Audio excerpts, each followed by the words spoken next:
Praise the Lord! Magandang umaga po sa inyong lahat, mga kapatid. This is the day that the Lord has made. We will rejoice and be glad in it. Isang pinagpalang araw na makasama namin kayong lahat, bagamat dito lamang po tayo sa social media na magkikita ngayon. Pero sumama po kayo at samahan nyo kami sa ating pagpupuri at pagsamba sa ating Diyos. Ano man ang mangyari, wala pong makakahadlang nito. Kaya naman, inaanyayahan po namin kayong lahat saan mang dako ng Pilipinas kayo naroroon o sa ibang dako ng mundo. Welcome po kayong lahat sa gawain ng Jesus is my Shepherd Church. Sama-sama po nating purihin, sambahin, dakilain ang ating Diyos at parangalan natin siya sa pamamagitan ng ating pag-awit at pagsamba at pakikinig ng kanyang banal na salita. Tunay na purihin ang ating Panginoon sa buhay nating lahat. Praise the Lord! Praise the Lord! Praise the Lord! Magandang umaga ng linggo sa ating lahat, mga kapatid. Tunay ngang napakabuti ng ating dakilang Diyos. Tunay ngang siya ay napakabuti dahil sa kanyang probisyon, sa kanyang pag-iingat, sa kanyang katapatan sa ating buhay sa panibagong linggo. Bagamat di tayo nakapag face to face, wala pa rin makakahadlang sa pagpupuri natin sa ating dakilang Diyos. Ating purihin ang ating Panginoon. Purihin natin ating Diyos.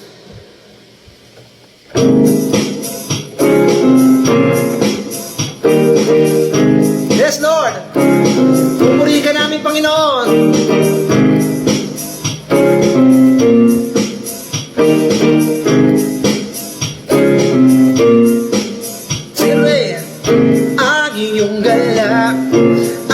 Aking lakas, pangako mo'y yaman kong tunay. Pag-asa ko'y galing sa'yo, pag-ibig mo'y higpa sa buhay. Lord!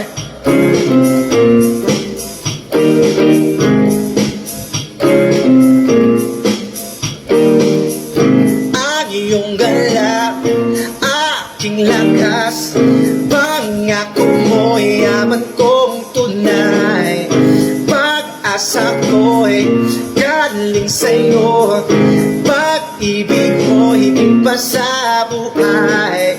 Ang pagkakataon, ika'y kapiling ko, hindi pagpapalit sa pila ko. Ito, wala nang papantay, wala nang hihingin sa'yo.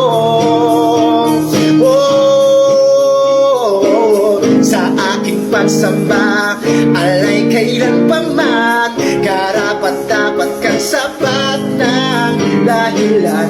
Wala nang papantay, wala nang higit sa'yo.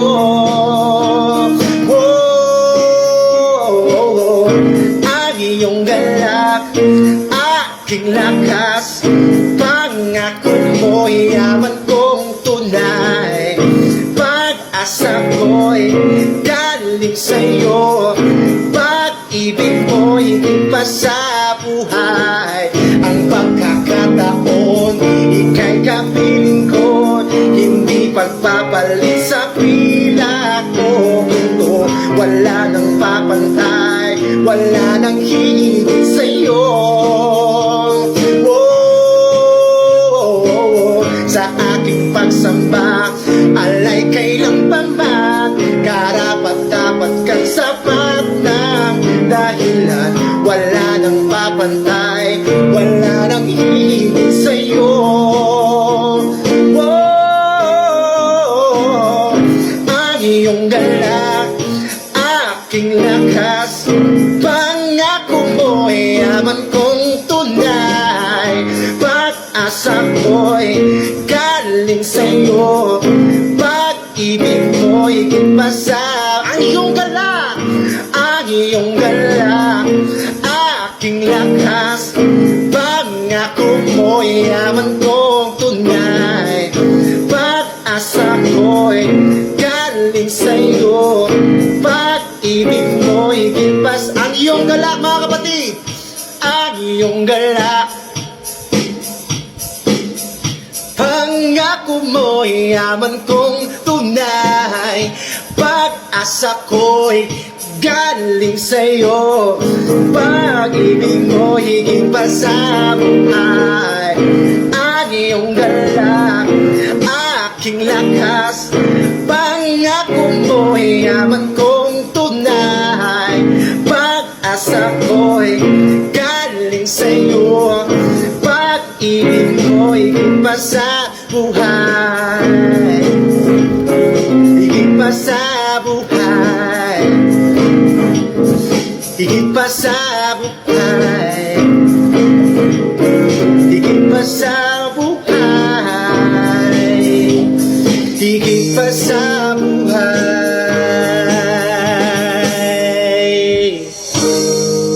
Purihin natin ating dakilang Diyos. Amen. Let us continue to worship the Lord this morning.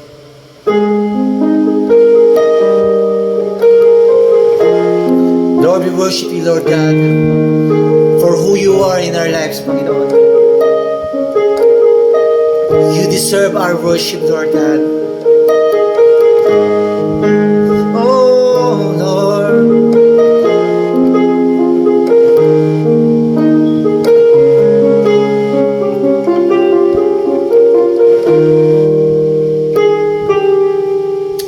I worship you, Almighty God. There is none like you. I worship you, a Prince of Peace. That is what I want to do.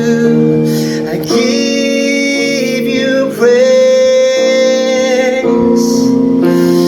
for you are my righteousness.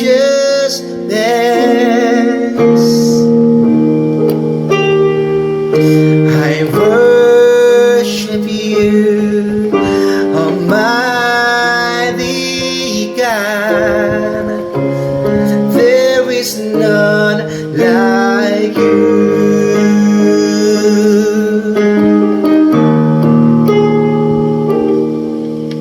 I worship you, Almighty God. There is none like you. Yes, Lord God. I worship you, a Prince of Peace. That is what I want to do. I give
you. There's no one like you, Jesus.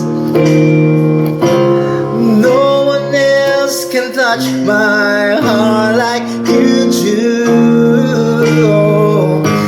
I can search for all eternity long and find there is none like you, my Lord. There is none like you. Yes, Lord God. No one else can touch my heart like you do, Lord. I can search for all eternity long and find there is none like you. Isa pa nating awitin, Panginoon. There is none like you.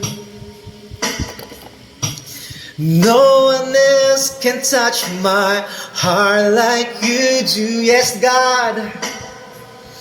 I can search for all eternity long and find there is none like you. There's none like you, Lord. There is none like you. There's no one like you, my God. No one else can touch my heart like you do. I can search for all eternity long and find there is none like you. I can search, Lord God. I can search for all eternity long and find there is none. There is none. Yes, Lord God. There is none like you. There is none like you. There's no one like you, Lord God. There is none like you.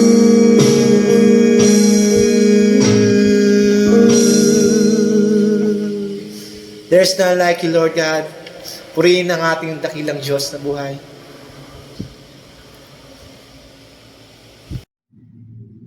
Thank you, Lord.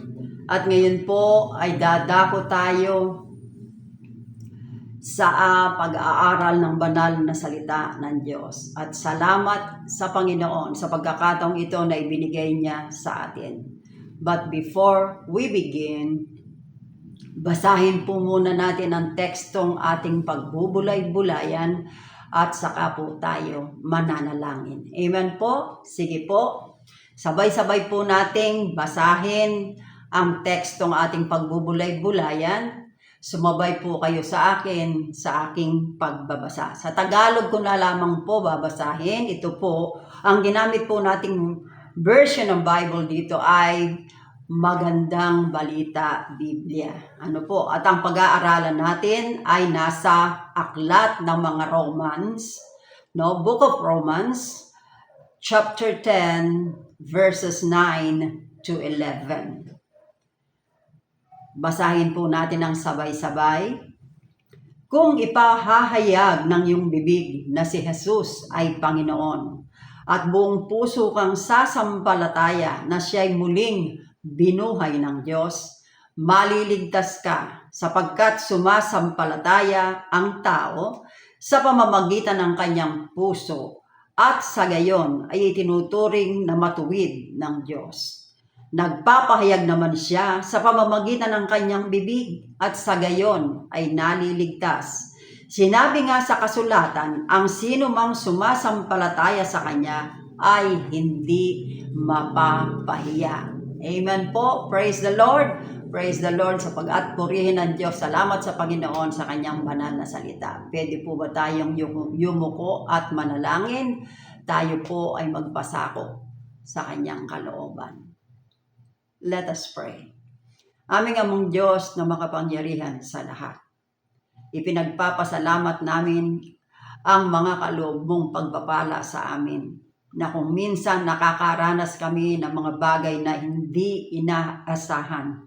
Pero bagamat kahit gano'n ang nangyayari, Panginoon, kitang-kita pa rin namin ang inyong kabutihan. Tunay na napakasarap mabuhay kasama kayo. At kung ikaw ang kasama namin, makatitiyak kami sa aming patutunguhan. Kaya naman po, sa pag-aaral namin ito, muli namin itong tatalakayin kasi napakahalaga po nito.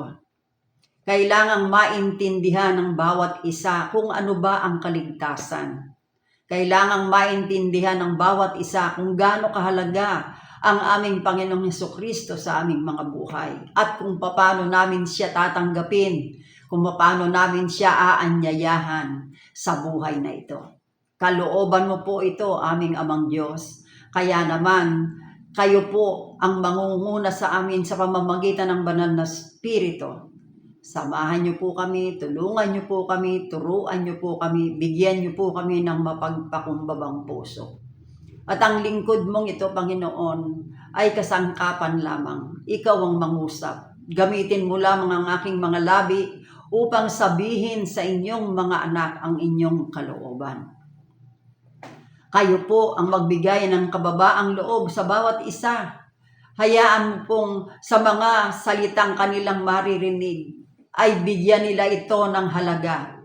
Itimo sa kanilang mga puso at mapagpakumbaba silang magpasalamat sapagkat tinuturuan mo kaming lahat kung paano magpasako sa inyo. Muli, pinagkakatiwala namin sa inyo ang sandaling ito mula umpisa hanggang katapusan. Samahan niyo po kami, ipaunawa niyo po ito sa amin at ako bilang inyong lingkod ay itago niyo po sa inyong likuran. Hayaan mong kayo ang maparangalan, malwalhati sa aming lahat. Sa pangalan po ng aming Panginoong Hesus, ito po ang aming samo at dalangin sa pangalan ng makapangyarihang Panginoon at aming sariling tagapagligtas, ang aming Panginoong Hesukristo. Ang lahat po ay magsabi ng Amen, Amen, and Amen. Purihin ang Diyos at salamat sa Panginoon. Ang sabi po sa Bible commentary, the earliest creed or confession of the New Testament church was not Jesus is Savior, but Jesus is Lord. O, yan po, ulitin ko. The earliest creed or confession of the New Testament church, yung kauna-unahang pananampalatayang isinisigaw ng bagong tipang iglesia, ay hindi Jesus is Savior, kundi Jesus is Lord. Jesus Christ is specifically called Savior 16 times in the New Testament and Lord more than 450 times. At dito po natin maikukumpara kung gaano po kahalaga ang mga salitang ito, Savior and Lord. Ano po? Kaya po natin ito muling pinag-aaralan kung minsan maririnig mo sa mga nangangaral na kailangan mo lang tanggapin si Jesus bilang iyong tagapagligtas. Pero malinaw na sinasabi ng kasulatan sa bagong tipan na kailangang tanggapin si Hesukristo bilang iyong Panginoon. So, hindi mo siya magiging tagapagligtas kung hindi mo muna siya gagawing Panginoon ng iyong buhay. Yan po ang sinabi doon sa mga binasa natin. Hindi po ba? Mananalig ka muna mula sa iyong puso at mula sa iyong puso, sasabihin na yung mga labi na si Jesus ay Panginoon. Si Jesus ay Diyos. Napakahalaga po nito. Sapagkat totoo naman na ang ating Panginoong Hesukristo ay Diyos at Panginoon. Amen po mga kapatid. Kaya po muli nating uulitin ang pag-aaral na ito upang ang mga kapatiran nating hindi pa masyadong nauunawaan kung ano ang ibig sabihin ng pagiging Panginoon ni Hesukristo and at the same time, tagapagligtas ay maintindihang mabuti. Kasi po, napakahalaga po nito. Kaya nga po, ang ating pag-aaral, pinamagatan nating the essentials of salvation. Ano po? Yung mga pangunahing kailangan ng kaligtasan. Kasi kung wala po ito, mahihirapan po tayo. Kailangan malinaw na malinaw sa atin itong mga pangunahing pangangailangan na ito. Amen po mga kapatid. Kahit nasabihin mo pang matagal ka ng Kristiyano, kailangan malinaw na malinaw. Habang tayo ay buong kasabikang naghihintay sa muling pagbabalik ng ating Panginoong Hesukristo, patuloy tayong mag-aral, magpakarunong. Kasi lagi namang available ang kanyang mga salita. At lagi pong open yan, ipinahayag ng mga lingkod ng Diyos na mga tagapagturo upang maunawaan nating mabuti sa tulong ng banal na Espiritu. Amen po mga kapatid. Kaya po, pag-aaralan na po natin at ito po, the essentials of salvation. Ang tanong, what are the essentials of salvation? Unang-una sa lahat, ang sabi ng Bible commentary, no one can receive Jesus as Savior without receiving Him as Lord. Malinaw po, no? Hindi daw natin matatanggap na tagapagligtas si Jesus kung hindi muna natin siya tatanggapin bilang ating Panginoon. Malinaw po. This is an essential ingredient in apostolic preaching. Iyan po ang pinangangaral ng kanyang mga apostol noon pa man. Anong sinasabi sa Aklat ng Mga Gawa, chapter 2, 36 to 40. Ito po ang sinasabi at si Pedro po ang nangangaral dito. Ano po? Kaya dapat malaman ng buong Israel na itong si Jesus na ipinako ninyo sa krus ay siyang ginawa ng Diyos na Panginoon at Kristo. Anong ibig sabihin? Panginoon at Kristo. Pag sinabing Kristo, Messiah or the Savior. In other words, ano po?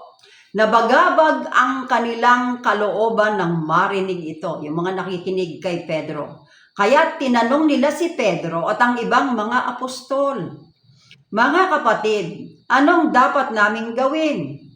Sumagot si Pedro, pagsisihan ninyo talikuran ang inyong mga kasalanan. Take note ha. Pagsisihan ninyo talikuran ang inyong mga kasalanan at magpabautismo kayo sa pangalan ni Hesukristo upang kayo'y patawarin at tatanggapin ninyo ang kaloob ng Espiritu Santo, sapagkat ang pangako ay para sa inyo at sa inyong mga anak at sa lahat ng nasa malayo, sa bawat taong tatawagin ng ating Panginoong Diyos. Marami pang inilahad si Pedro upang patunayan ang kanyang sinabi at nanawagan siya sa kanila, iligtas ninyo ang inyong sarili mula sa parusang sasapitin ng masamang lahing ito. Bakit po sinabi ni Apostol Pedro ang mga salitang iyon? Iligtas ninyo ang inyong sarili mula sa parusang sasapitin ng masamang lahing ito. Ito po, noong unang panahon ay pinatutungkol sa Israel. Kasi po, talagang hindi sila naniniwala, bibihira ang naniniwala na si Jesus ay Diyos at Panginoon at bugtong na anak ng Diyos. Ang pagkakilala nila kay Jesus, kababayan nila si Jesus. Lalo na yung mga nakasamang lumaki ni Jesus sa kanilang bayan. At hindi talaga siya pinaniniwalaan. At maging sa panahon natin ngayon, marami pa rin pong mga Israelita ang hindi pa rin naniniwala na si Jesus ay Diyos at isinugo ng Diyos Ama para iligtas ang sangkatauhan mula sa kaparusahan ng kasalanan. Imagine that.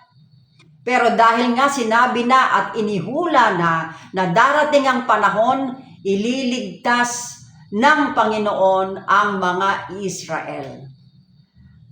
At nangyari nga po ito para yung ebanghelyo, yung magandang balita ng pagliligtas ni Hesukristo ay mapasa atin, mga hentil. Kasi tinanggihan nilang gospel, kaya po dinala po ito sa atin. At biyaya naman po talaga.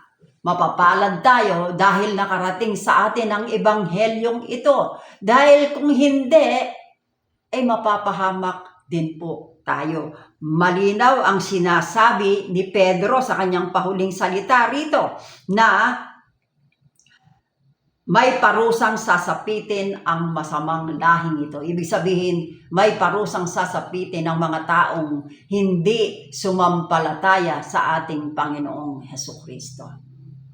Libreng-libre po ang kaligtasan. Hindi mo kailangang magpakabuti o maging mabuti. Ang kailangan mo lang na sa oras na ikaw ay pinahayagan ng salita ng Diyos, makinig ka sa udyok ng Espiritu Santo na nangungusap sa puso mo. Alalahanin mo na ikaw ay isa lamang tao. Kasi kung minsan na-realize ng tao, kaya lang siya nabubuhay dahil nga buhay siya at may gusto siyang mangyari sa buhay niya. Ano po? At yung gusto niyang mangyari sa buhay niya, yung gusto niyang mangyari. Nangangarap siya na taliwas sa kalooban ng Diyos. Pero ang ating Diyos, hindi niya tayo nilikha ng wala lang. Nilikha niya tayo ng may layunin. Noon pa man, sabi nga, bago pa man tayo ihulma sa sinapupunan ng ating ina, alam na ng Panginoon kung ikaw ay mananampalataya sa kanyang anak. Kung ikaw ay magiging sa kanya. Makapangyarihan siya. Meron bang imposible sa Diyos, mga kapatid? Wala po. Kaya mapalad ang mga taong nung sila'y makarinig ng ebanghelyo o magandang balita ng Panginoong Hesukristo, ang kanyang pagliligtas, ay tumalima. Antimano ay tinanggap na siya'y makasalanan at humingi ng tawad sa Panginoon. At siya ay nagpabautismo. Kasi po, kapag ikaw ay hindi pa naipanganak na muli, ang iyong espiritu ay patay pa. Ano po? Wala ka pang alam sa mga bagay na espiritual. Ang gigising po niyan ay ang salita ng Diyos. Sabi nga, faith comes from hearing and hearing the word of God. Sapagkat ang salita ng Diyos ay espiritu at ang espiritu rin po ang gagawa para tayo po ay magkaroon ng kakayahang manampalataya sa salita ng Diyos. Kaya nga po ang kaligtasan, kagagawan po ng Diyos yan. Biyaya ng Diyos yan sa atin. Wala po tayong ginawa. Totoong sinabi sa Ephesians 2:8, for it is by grace you have been saved. Sabi nga, and it is not from you, it is a gift from God. Siya ang nagbigay sa bawat isa sa atin upang manampalataya, maniwala na si Jesus ay ang regalo niya sa sangkatauhan upang liligtas tayo sa kaparusahan ng kasalanan. Ano po? Kailangan malinaw na malinaw po sa atin iyan, mga kapatid.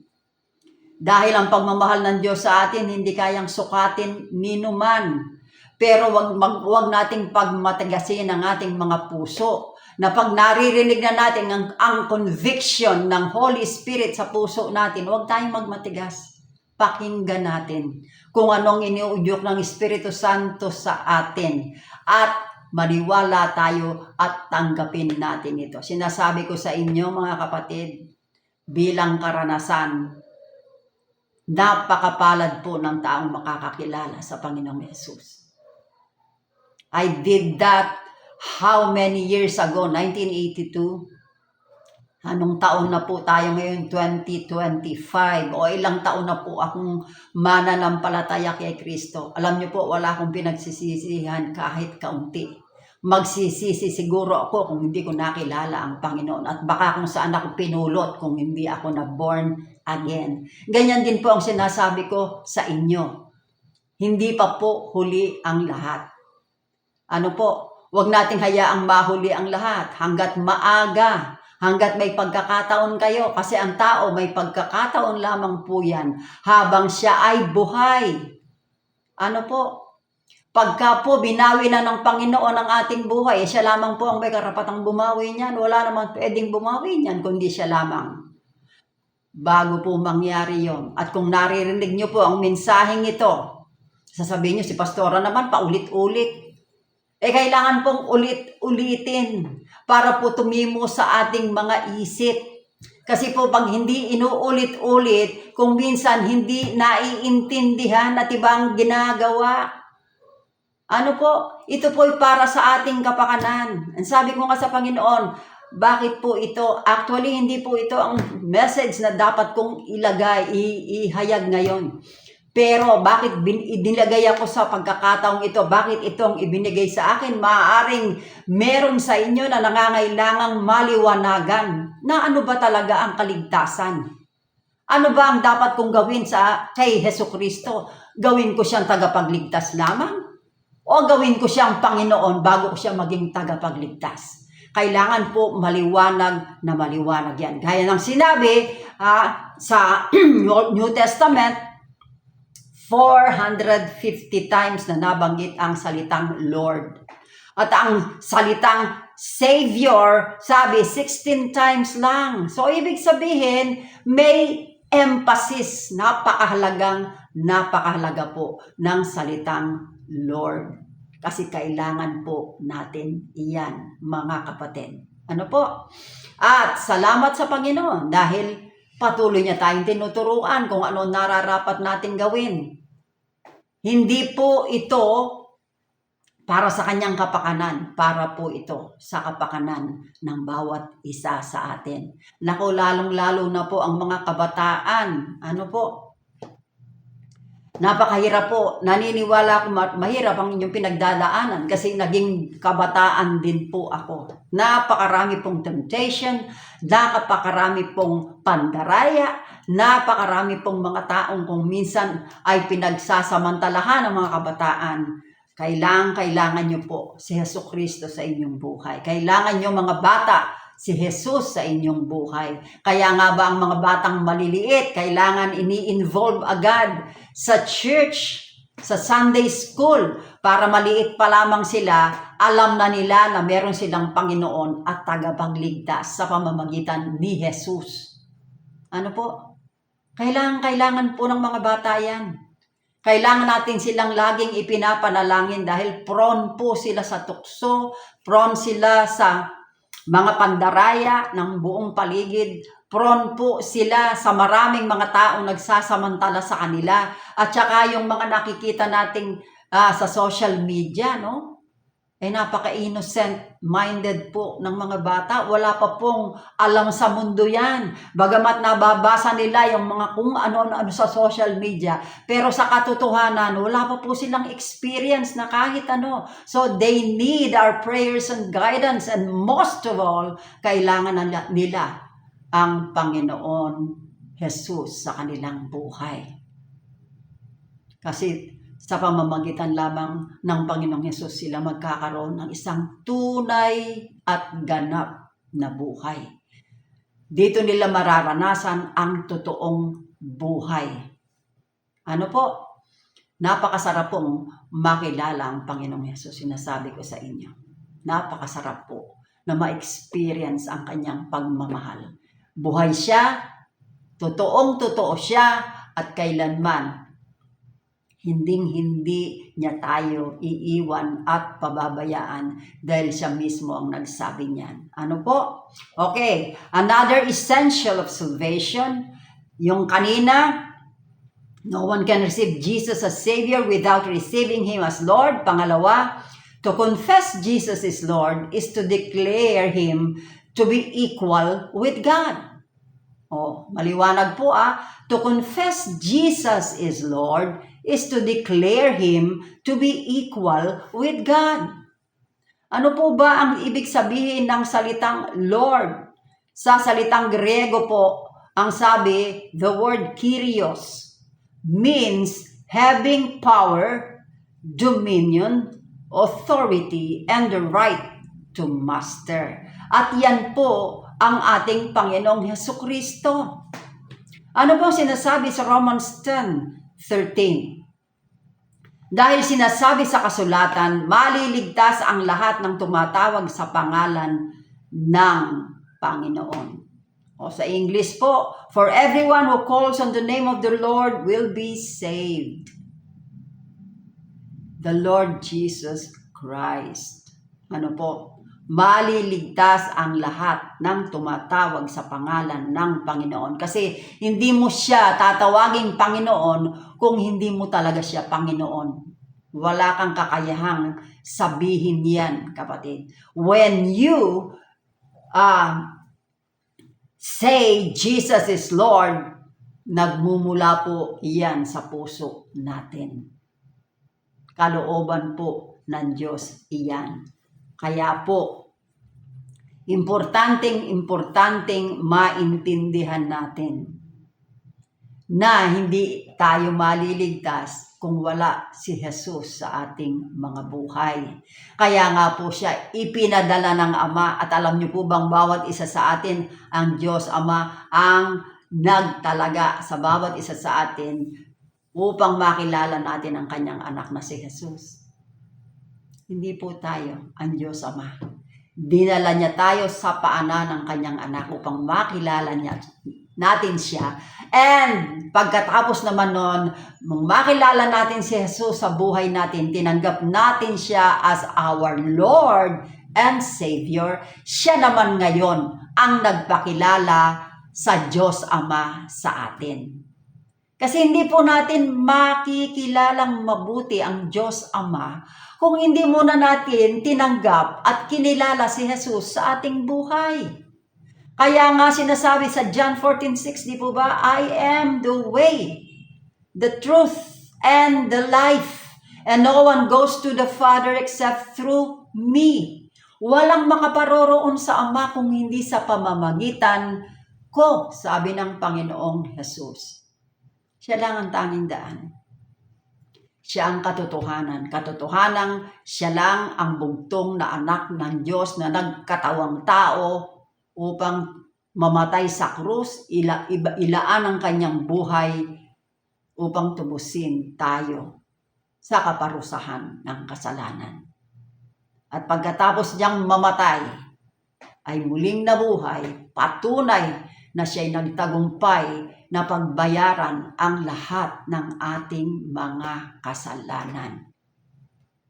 Kaya kung sinasabi mo, may relihiyon naman ako mula pa nung araw mga kanununuan ko, eto na yung relihiyong pinapaniwalaan namin. Walang relihiyong magliligtas sa tao. Basahin mo ang Bible mula umpisa, the Old Testament hanggang New Testament.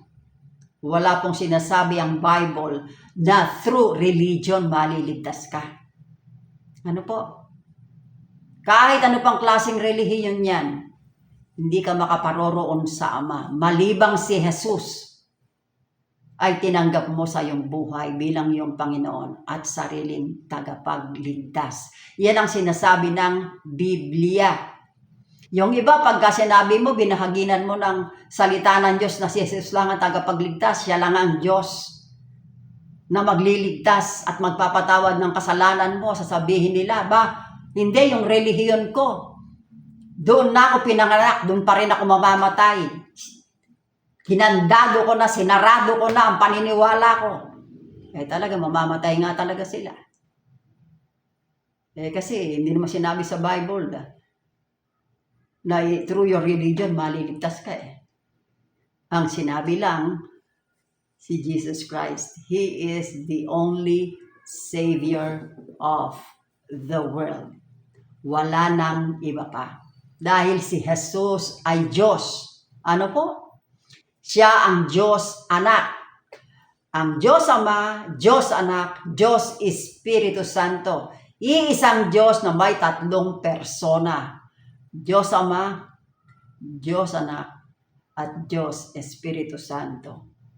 Ang Diyos Ama ang nagplano ng ating kaligtasan. Si Hesukristo ang nagsagawa ng ating kaligtasan at ang banal na Espiritu ang kumilos upang magawa ang ating kaligtasan, mga kapatid.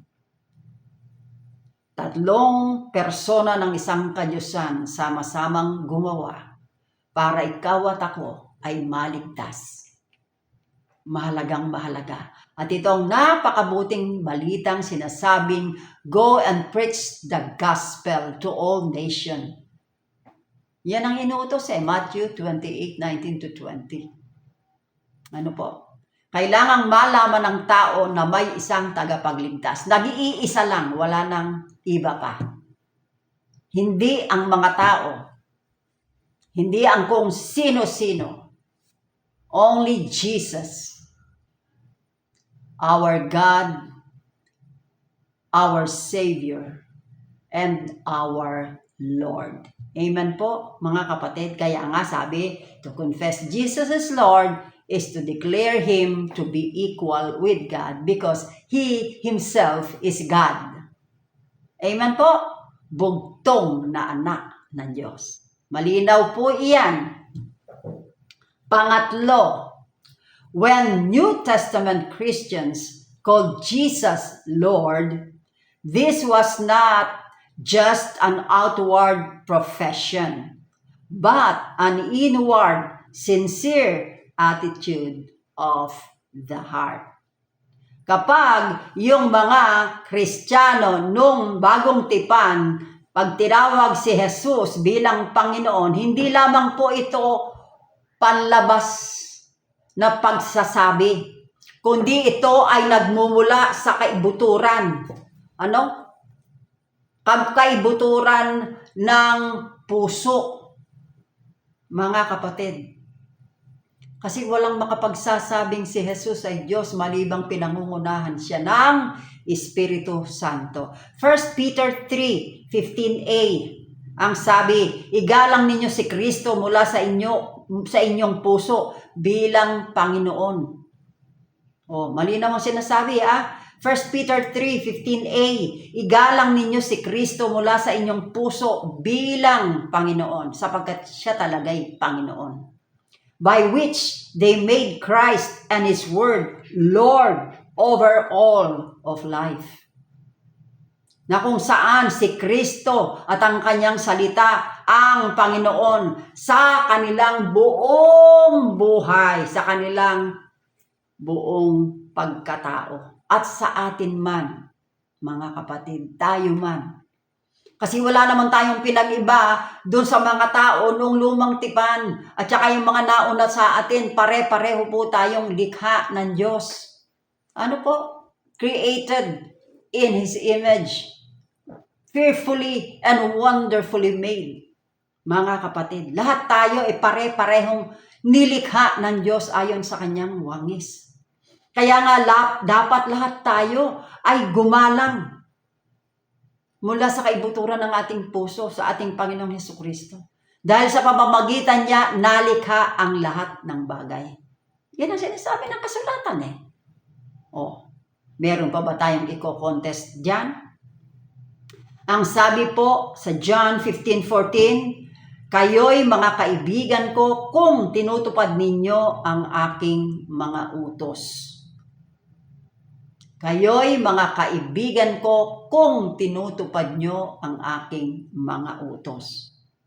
Jesus must be Lord at home and in the church and in all our relationships as well as in intellectual, sa ating kaisipan, financial, sa ating pananalapi, educational, sa ating mga edukasyon o natututunan, recreational, sa ating pagliliwaliw, and vocational spheres, sa ating paghahanap buhay. In fact, in all areas of life.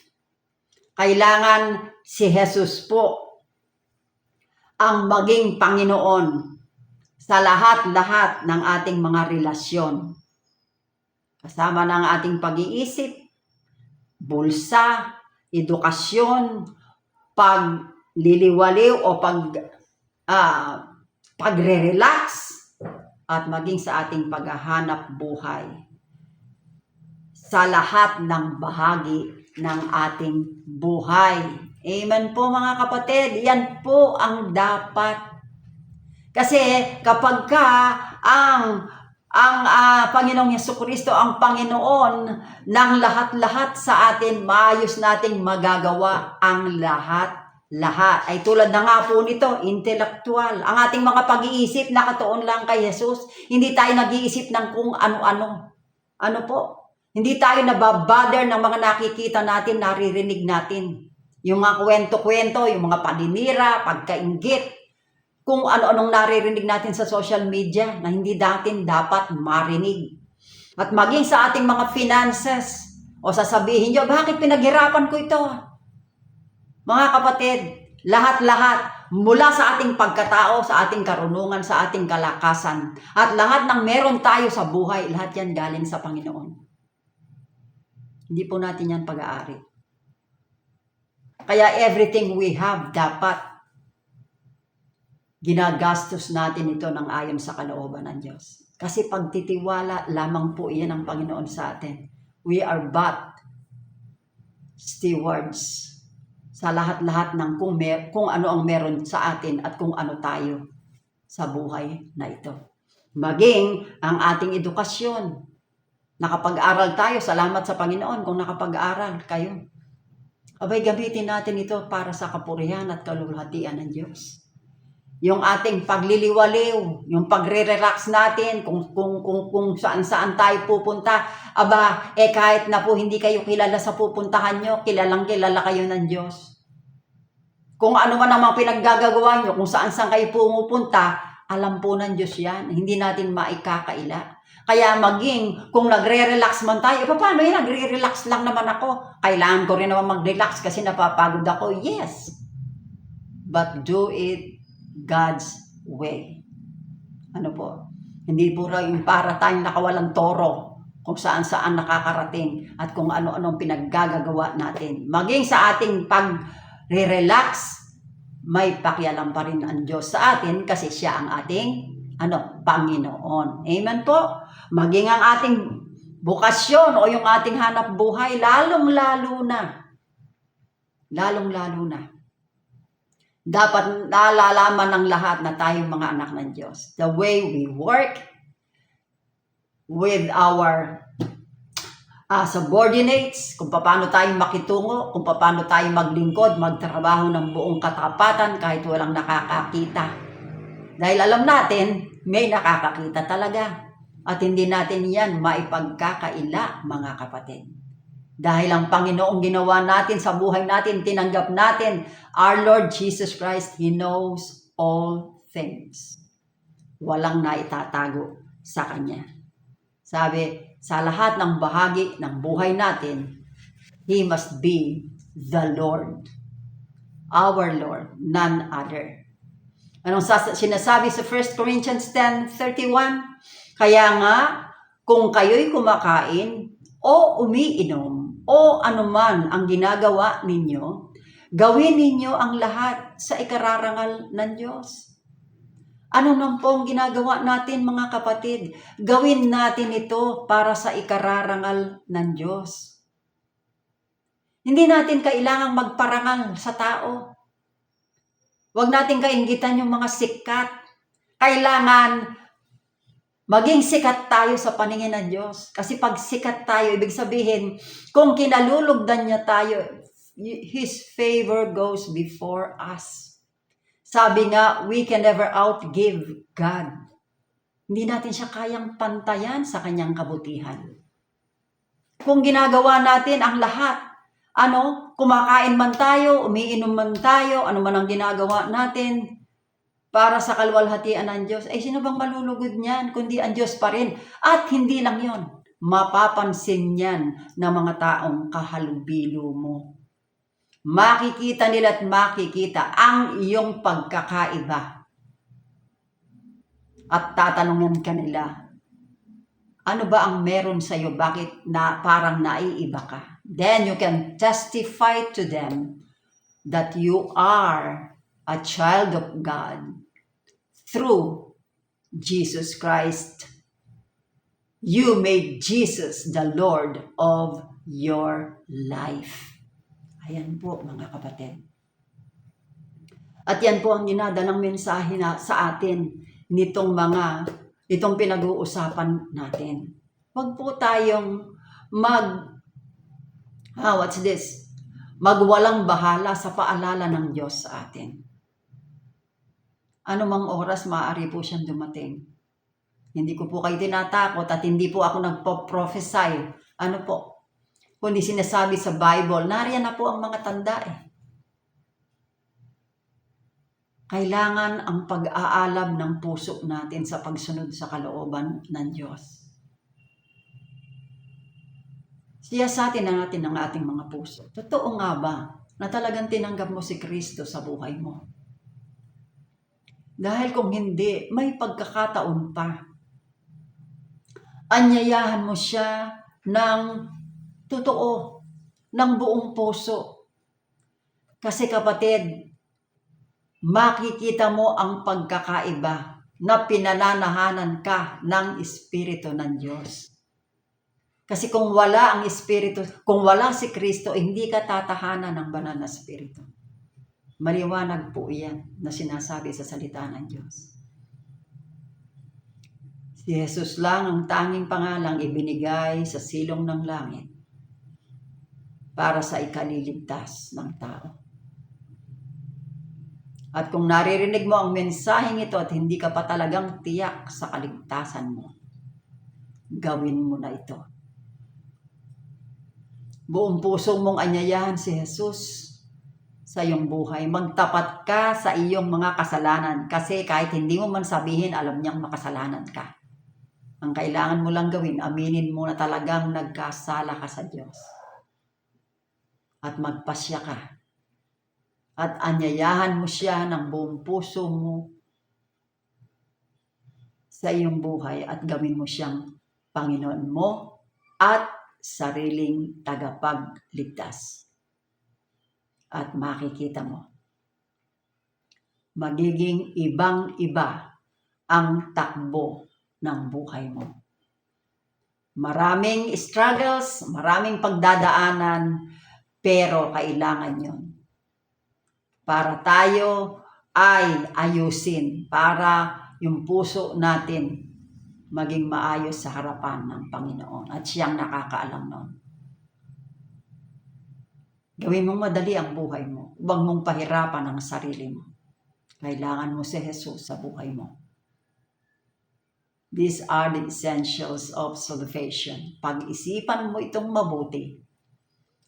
At kung hindi ka pa nakapagpapasya, maaaring ito na ang panahon para magpasya ka.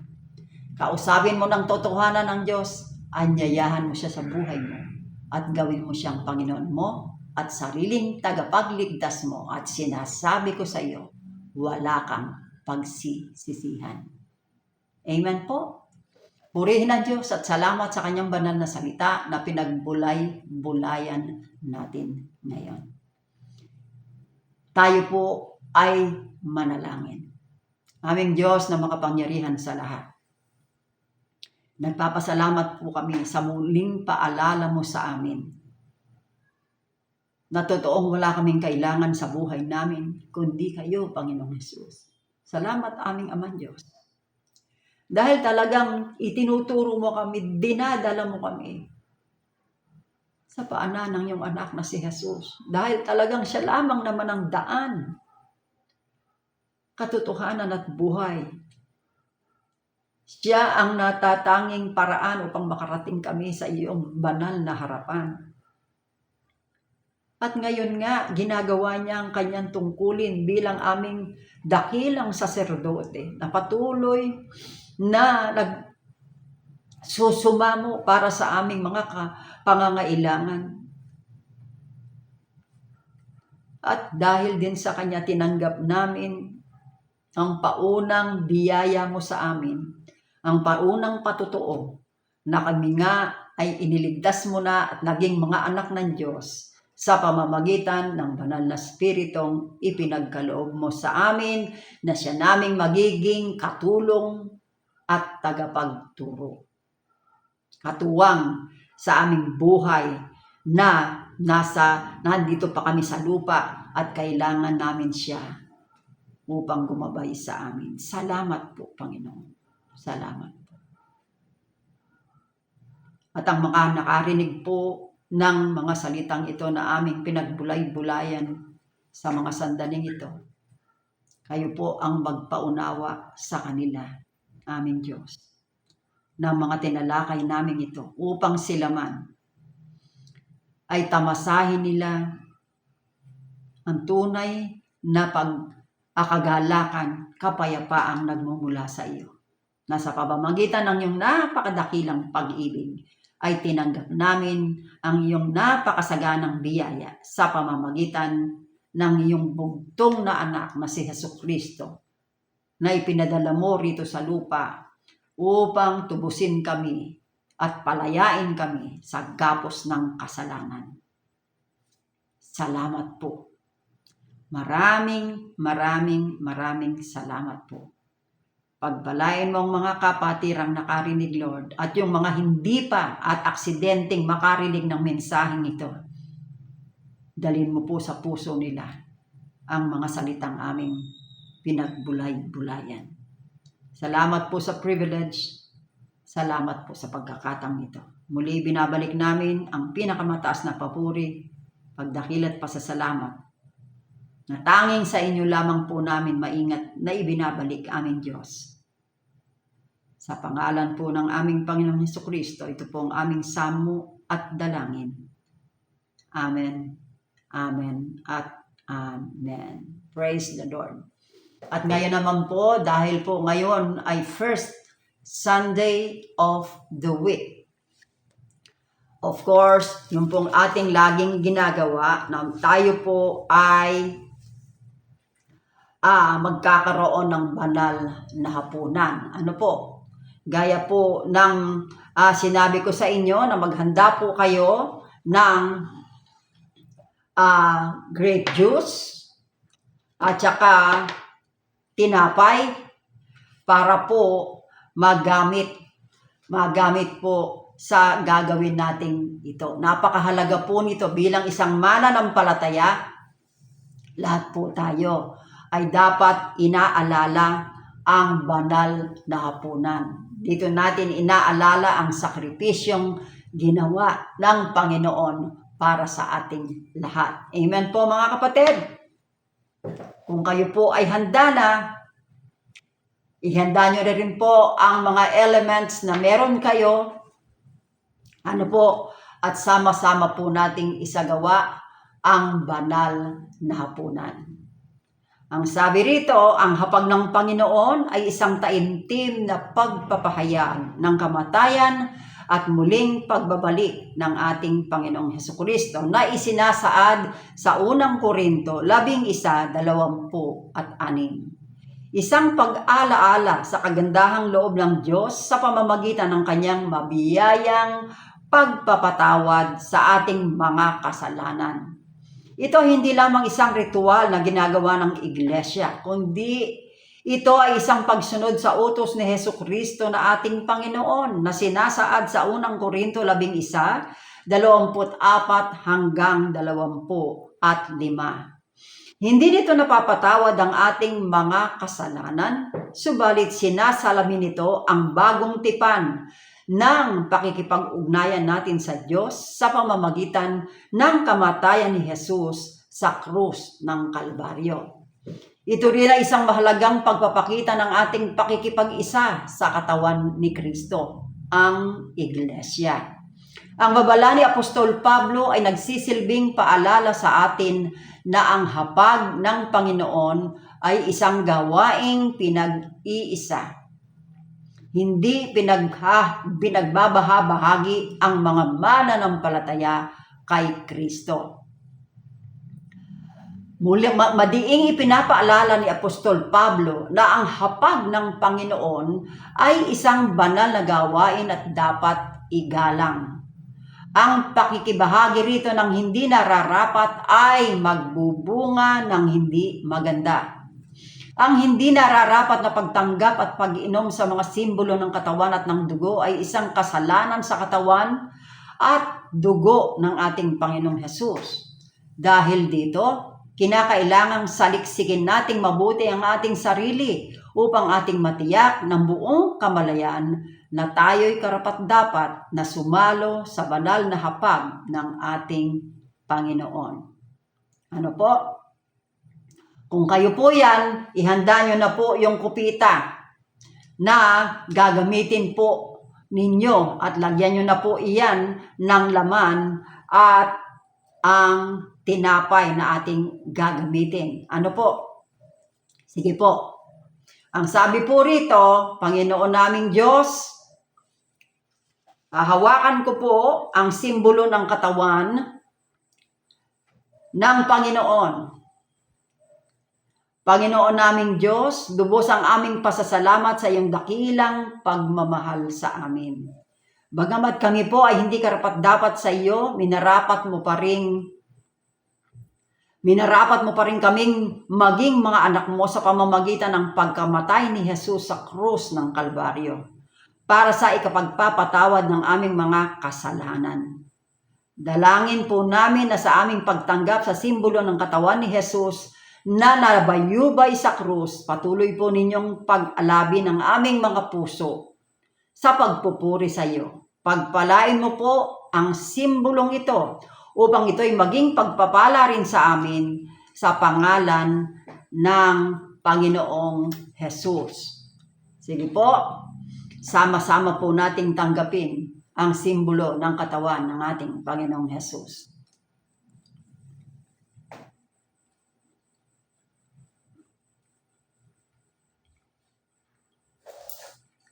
At ngayon naman po, ang simbolo ng dugo ng Panginoong Jesus.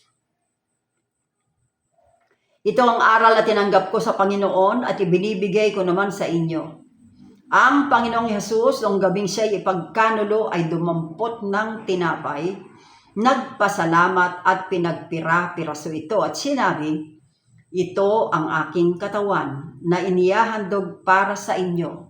Gawin ninyo ito bilang pag-ala-ala sa akin. Tanggapin po natin ang simbolo ng dugo ng ating Panginoong Jesus.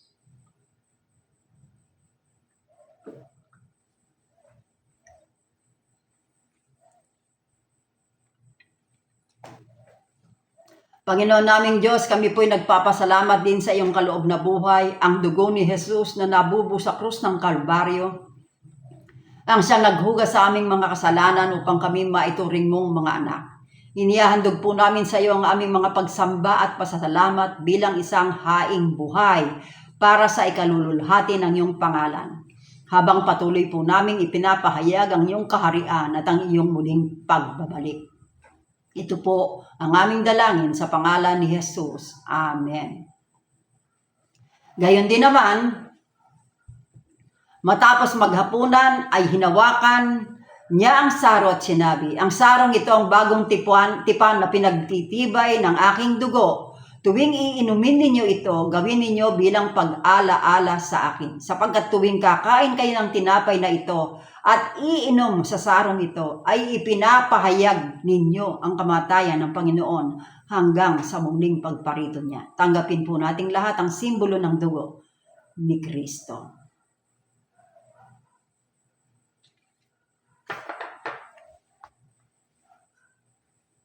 Sige po. Tayo po ay manalangin.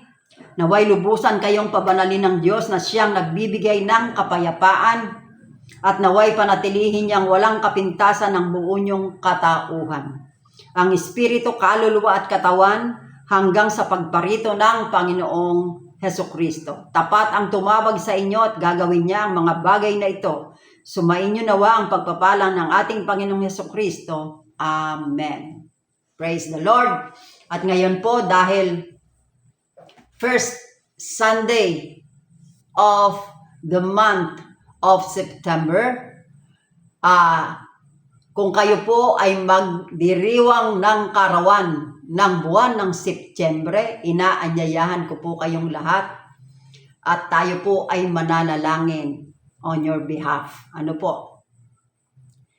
We celebrate with you, mga kapatid, yung mga nag-celebrate na at magse-celebrate pa lang for the whole month of September. Sige po, makipagtaas po kayo ng kamay sa akin. Aming Amang Diyos, kami po ay lumalapit na muli, nagpapasalamat sa pribilehing ito na pwede kaming lumapit sa trono ng iyong biyaya sa pangalan ng aming Panginoong Hesus para sa kapakanan ng aming mga kapatiran na niloob mong maragdagan muli ng taon ang kanilang mga buhay. As they celebrate their birthday this month of September, bless them more, bless them mightily. Lalo mo silang palalimin pa sa kanilang pananampalataya sa inyo. Lalo mo silang pagpalain at lalo mo pang ilagay sa kanilang puso na sila'y mga anak ninyo at mahal nyo sila.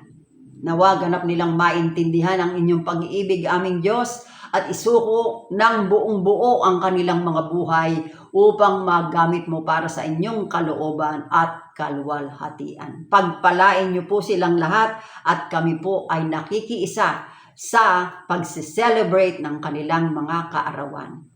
Purihin ang Diyos at salamat po sa pagpapalang ito sa buhay ng aming mga kapatid. Sa pananampalataya, lahat po ng magse-celebrate ng month of September ng kalinang mga kaarawan, pagpalain niyo po silang lahat sa pangalan ng aming Panginoong Hesus. Amen, amen, and amen. Purihin ang Diyos at ngayon po, dadako po tayo sa huling pagpapala. Sige po, makipagtaas po kayo ng kamay sa akin, ang habag at biyaya ng Panginoong Hesus, ang napakarugdob na pag-ibig ng Diyos Ama, at ang mayamang presensya at pakikisama ng Banal na Espiritu ay sumaating lahat. Amen, amen, and amen. Praise the Lord. Amen. Thank you, Lord.